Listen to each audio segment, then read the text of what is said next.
Hi everyone, welcome back. It's Charlotte from Charlotte's House. Today I am going to try and make over a pair of really simple, really inexpensive shoes. Stay tuned.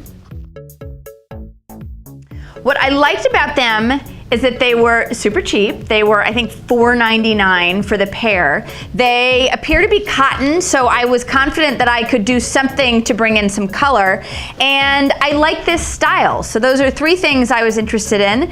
And if this doesn't work, I'm out $5 and I'm okay with that. My first stop for many craft projects is Pinterest. So I looked on Pinterest and I saw a lot of really interesting shoes that appeared to be sort of a tie-dye, and they looked great. So that's what I'm going to attempt here. I have to confess, I've already done one shoe. I wouldn't say I love the results, but I have a plan to hopefully fix it, but I want to get you up to speed. I'm using this RIT dye. I didn't read the directions, so I'm not sure if I was meant to dilute it. I did dilute it a tiny bit, not a ton, just a tiny bit. I assume that that's okay. It just will affect the saturation of color. So what I have in here is water. There's a little bit of vinegar in here. I don't know that I need to do that, but again, this is just what I had on hand. So I'm starting by spraying down the shoe. I liked the way the paint sort of bled into itself like a watercolor. So that's probably good enough. Okay, I've sprayed this down. Notice that I have just a drop cloth on my work surface. Now I'm using the same brush for all of these because honestly I don't mind when the color sort of bleeds together. And so I'm just gonna carefully start by putting one little bit of color there.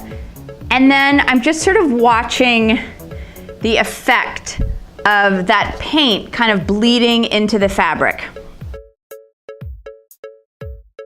And you can be as deliberate as you want. So here I'm doing stripes. The one that I did before, I didn't do a lot of stripes. I was more kind of haphazard with it. So I'm gonna try to replicate that a little bit here. But can you see how it's beginning to bleed? That's the look I was going for. I think it's helpful in this process if you're working with colors that play nice together and mix well. So for example, if I were to bring in a red, I don't know that the red would absorb into the green, for example, and be particularly nice. It would absorb into the blue and make possibly a nice sort of fuchsia or a lavender. So because these are all sort of blues and greens, I really wasn't concerned how they mixed together. But that is something to consider when you're choosing your colors.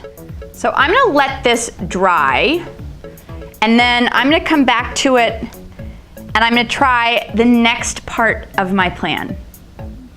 I'm back the next day, the shoes are totally dry, and I'm a little underwhelmed by how the tie-dye looked. I love the colors, and if you like that sort of subtle watercolor effect, then you're done.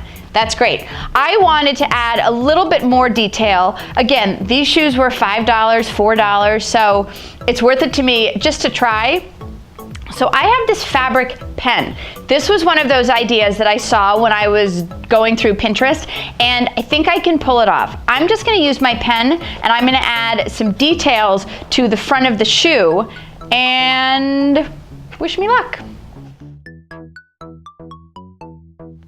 I'm a little bit impatient, so it's rare that I measure if I think I can justify just freehanding.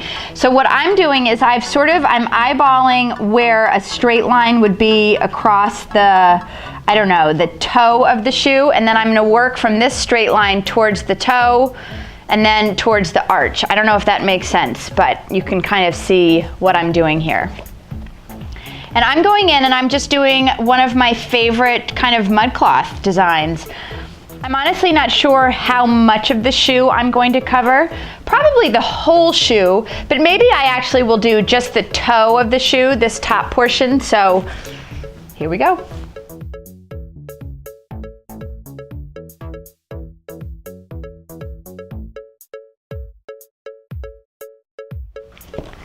I am finished, and I am so glad that I added that little bit of detail on top. I think that graphic pattern makes all the difference. I wasn't loving the plain old watercolor tie-dye of the shoes before. This, I love. The longest part of this project was waiting for the shoes to dry after I had dyed them. So this is my type of a craft. Quick, easy, cheap, I love it. Thanks so much for watching. Leave me a comment, let me know what you think. Don't forget to subscribe to my YouTube channel, and have a great day, everyone.